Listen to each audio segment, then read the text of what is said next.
और पीएम मोदी के बिहार दौरे से पहले वहां सियासी बवाल अब शुरू हो चुका है। सवाल है कि क्या बिहार में चलता है ट्रांसफर पोस्टिंग उद्योग?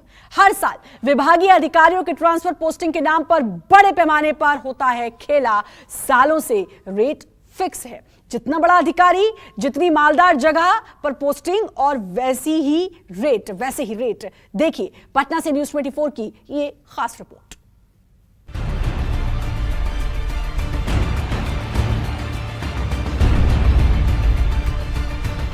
विभाग के मंत्री होने के नाते मेरा अधिकार है, तो निश्चित रूप से कहीं ना कहीं ठेस तो पहुंचता है। लेकिन जब हमारे आला अधिकारी का ये आदेश है तो मेरा धर्म पालन करना मेरा धर्म है। लेकिन इस तरह से अगर बातें होती हैं तो जनता के बीच में जाने से कोई फायदा नहीं। मंत्री महोदय मुख्यमंत्री पर बमक गए। गुस्से की वजह ये कि मुख्यमंत्री ने इनके आदेश को रद्दी की टोकरी में डाल दिया। दरअसल बिहार के राजस्व और भूमि सुधार मंत्री ने हाल ही में थोक में अधिकारियों के तबादले किए थे, जिसे मुख्यमंत्री ने निरस्त कर दिया। ट्रांसफर पोस्टिंग इंडस्ट्री की पोल खुलते ही राम सूरत राय भड़क गए। जब ट्रांसफर तक नहीं कर सकते तो मंत्री रहने का क्या फायदा? जनता दरबार लगाना भी बेमानी है। नहीं, मेरे मन में भावना ठेस पहुंचा है, नो डाउट, कि मैं जनता के बीच में रहता हूं। मैं कोई पौती में बंद नहीं रहता हूं, बंद कमरे में बंद नहीं रहता हूं। ये विभाग के मंत्री होने के नाते मेरा अधिकार है, तो निश्चित रूप से कहीं ना कहीं ठेस तो पहुंचता है। लेकिन जब हमारे आला अधिकारी का ये आदेश है तो मेरा धर्म पालन करना मेरा धर्म है। लेकिन इस तरह से अगर बातें होती हैं तो जनता के बीच में जाने से कोई फायदा नहीं है। मैं अपना काम करूंगा, विभाग का काम करूंगा, जनता अपना सोचे, अपना समझे। मैं विभाग को सही तरह से चला रहा हूं, चलाते रहूंगा, जनता दरबार नहीं लगाऊंगा। पिछले साल भी बिहार में समाज कल्याण विभाग में ट्रांसफर पोस्टिंग के खेल का पर्दाफाश हुआ था। गलत तरीके से हुई ट्रांसफर पोस्टिंग की शिकायत मुख्यमंत्री तक पहुंची और नीतीश कुमार ने इन तमाम तबादलों को रद्द कर दिया, जिससे खफा होकर मंत्री मदन सहनी ने इस्तीफे तक की पेशकश कर दी। मदन सहनी जेडीयू कोटे के मंत्री थे, लिहाजा बाद में सीएम आवास पर समझौता हो गया। लेकिन इस बार नाराज मंत्री रामसूरत राय बीजेपी के कोटे के हैं, लिहाजा जेडीयू हमलावर हो उठी है और तबादले रोकने को मुख्यमंत्री का विशेषाधिकार बता रही है।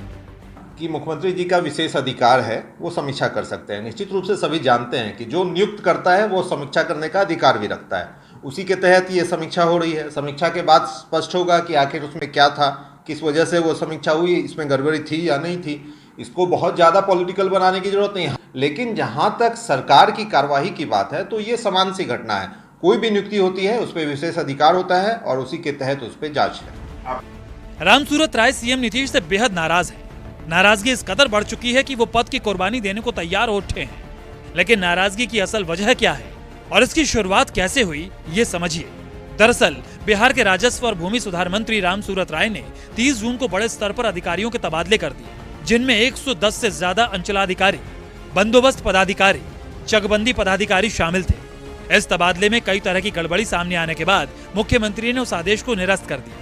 तबादले निरस्त होते ही बिहार का सियासी पारा चढ़ गया। मुकेश सहनी की पार्टी वीआईपी ने इसकी सीबीआई जांच की मांग कर दी। तो ये तो साफ साफ दिख रहा है कि गलत हुआ है। किसी सीओ बीडीओ से जो है ईमानदारी तो अब रह नहीं गई है। मजिस्ट्रेट चेकिंग में धरा है तो अभी मुंह उधर उधर फेर लेके घूम रहे हैं।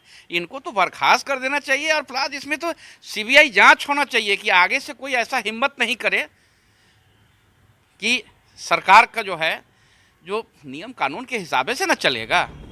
तबादले का खेल खुलते ही विपक्ष भी बिहार सरकार पर हमलावर उठा। आरजेडी ने दावा किया कि बिहार में भ्रष्टाचार चरम पर है और ट्रांसफर पोस्टिंग उद्योग का खुलासा भी इसलिए हो पाया कि बीजेपी और जेडीयू में तालमेल नहीं है। इससे पहले भी जो है कई ट्रांसफर पोस्टिंग हुए और इसमें मंत्री जी का हम बयान सुने। मंत्री जी ने बोला कि माफियाओं ने कब्जा कर रखा है राजस्व विभाग को। तो 17 साल से तो राजस्व विभाग भाजपा के ही पास है। यानी मंत्री जी का कहने का मतलब है कि या तो भाजपा ही ने माफियाओं से कब्जा करवा दिया है विभाग को। ये भ्रष्टाचार तो पूरे सूबे में बढ़ी है कि एक दूसरे को आपत्ति होते हुए भी एक दूसरे को गाली गलौज कर भी रहे हैं लोग। तो इससे भारी नुकसान तो बिहार का हो। तबादलों में नियम कानून की धज्जियां उड़ाई गई हैं। अधिकारियों के ट्रांसफर नियमों को ताक पर रखकर किए गए हैं। नियम के मुताबिक अंचलाधिकारी यानी सीओ का तबादला अंचल में 3 साल का कार्यकाल पूरा होने के बाद किया जाता है। लेकिन इस बार वैसे लोग भी सूची में शामिल थे जिन्होंने एक अंचल में 3 साल का कार्यकाल पूरा ही नहीं किया है। यह पहली बार नहीं हुआ है जब बीजेपी नीतीश कुमार के सामने झुकी हो। अब सवाल यह है कि बार बार ऐसा क्यों होता है। कारण साफ है, बीजेपी 2024 के पहले किसी भी कीमत पर नीतीश कुमार को छोड़ना नहीं चाहती है। कैमरामैन डीसी के साथ सौरभ कुमार, पटना, न्यूज़ 24। नमस्कार, मैं हूं मानक गुप्ता।